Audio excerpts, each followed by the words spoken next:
we've seen since 1999 and the defeat of the first Republican referendum is an attempt by those who don't respect our constitution and our traditions to bring about change by trickery, because that's essentially what the current proposal from the constitutional vandals for a plebiscite before a referendum amounts to.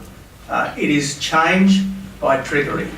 The problem with a plebiscite, and let's not forget that that's what's been promised by the opposition leader in the first term of any Labor government. The problem with a plebiscite is that if it were carried, it would undermine the constitution that we have without giving us anything in its place.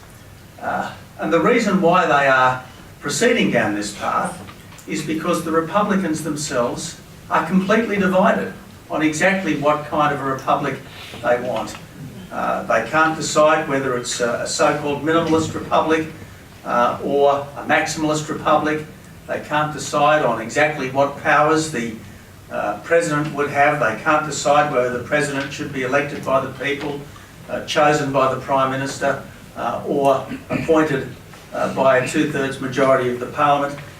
And if they had to resolve those questions, they would inevitably dissolve into irreconcilable tensions and warring camps.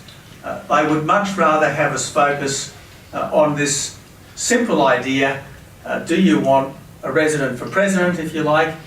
Do you want an Australian head of state?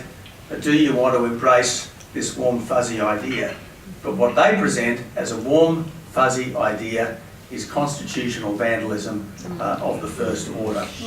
There are many reasons why we should vote against a change of government in the first half of next year, but by no means the least of them is this shallow, superficial, but ultimately a profoundly dangerous proposal from Bill Shorten to undermine our system of government via a plebiscite before people have worked out exactly what kind of a republic they would be prepared to live with. And as far as I'm concerned, I don't want to live under any one of them because the system that we have is far from perfect, but it is much better than anything else, and there is nothing wrong with our constitution that becoming a republic would fix.